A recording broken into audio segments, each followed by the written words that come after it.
دوسرا تیموتھیوس اس کا دوسرا باب۔ پس اے میرے فرزند، تو اس فضل سے جو مسیح یسوع میں ہے محفوظ بن، اور جو باتیں تو نے بہت سے گواہوں کے سامنے مجھ سے سنی ہے ان کو ایسے دیانتدار آدمیوں کے سپرد کر جو اوروں کو بھی سکھانے کے قابل ہوں۔ مسیح یسوع کے اچھے سپاہی کی طرح میرے ساتھ دکھ اٹھا۔ کوئی سپاہی جب لڑائی کو جاتا ہے اپنے آپ کو دنیا کے معاملوں میں نہیں پھنساتا تاکہ اپنے بھرتی کرنے والے کو خوش کرے۔ دنگل میں مقابلہ کرنے والا بھی اگر اس نے باقاعدہ مقابلہ نہ کیا ہو تو صحرا نہیں پاتا۔ جو کسان محنت کرتا ہے پیداوار کا حصہ پہلے اسی کو ملنا چاہیے۔ جو میں کہتا ہوں اس پر غور کر، کیونکہ خداوند تجھے سب باتوں کی سمجھ دے گا۔ یسوع مسیح کو یاد رکھ جو مردوں میں سے جی اٹھا ہے اور داؤد کی نسل سے ہے، میری اس خوشخبری کے موافق جس کے لیے میں بدکار کی طرح دکھ اٹھاتا ہوں، یہاں تک کہ قید ہوں، مگر خدا کا کلام قید نہیں۔ اسی سبب سے میں برگزیدہ لوگوں کی خاطر سب کچھ سہتا ہوں، تاکہ وہ بھی اس نجات کو جو مسیح یسوع میں ہے ابدی جلال سمیت حاصل کریں۔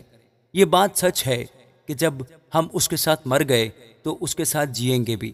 اگر ہم دکھ سہیں گے تو اس کے ساتھ بادشاہی بھی کریں گے۔ اگر ہم اس کا انکار کریں گے تو وہ بھی ہمارا انکار کرے گا۔ اگر ہم بے وفا ہو جائیں گے تو بھی وہ وفادار رہے گا، مگر وہ آپ اپنا انکار نہیں کر سکتا۔ یہ باتیں انہیں یاد دلا اور خدا کے سامنے تاکید کر کہ لفظی تکرار نہ کریں، جس سے کچھ حاصل نہیں، بلکہ سننے والے بگڑ جاتے ہیں۔ اپنے آپ کو خدا کے سامنے مقبول اور ایسے کام کرنے والے کی طرح پیش کرنے کی کوشش کر جس کو شرمندہ ہونا نہ پڑے، اور جو حق کے کلام کو درستی سے کام میں لاتا ہو۔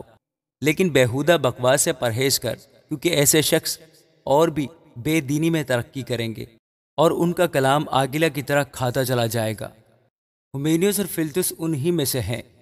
وہ یہ کہہ کر کہ قیامت ہو چکی ہے حق سے گمراہ ہو گئے ہیں اور بعض کا ایمان بگاڑتے ہیں، تو بھی خدا کی مضبوط بنیاد قائم رہتی ہے، اور اس پر یہ مہر ہے کہ خداوند اپنوں کو پہچانتا ہے، اور جو کوئی خداوند کا نام لیتا ہے ناراستی سے باز رہے۔ بڑے گھر میں نہ صرف سونے چاندی ہی کے برتن ہوتے ہیں بلکہ لکڑی اور مٹی کے بھی، بعض عزت اور بعض ذلت کے لیے۔ پس جو کوئی ان سے الگ ہو کر اپنے تئیں پاک کرے گا وہ عزت کا برتن اور مقدس بنے گا، اور مالک کے کام کے لائق اور ہر نیک کام کے لیے تیار ہوگا۔ جوانی کی خواہشوں سے بھاگ، اور جو پاک دل کے ساتھ خداوند سے دعا کرتے ہیں ان کے ساتھ راست بازی اور ایمان اور محبت اور صلح کا طالب ہو۔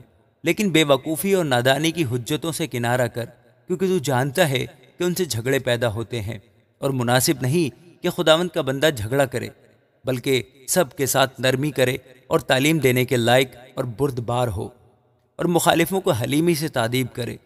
شاید خدا انہیں توبہ کی توفیق بخشے تاکہ وہ حق کو پہچانے اور خداوند کے بندہ کے ہاتھ سے خدا کی مرضی کے اسیر ہو کر ابلیس کے پھندے سے چھوٹیں۔ آمین۔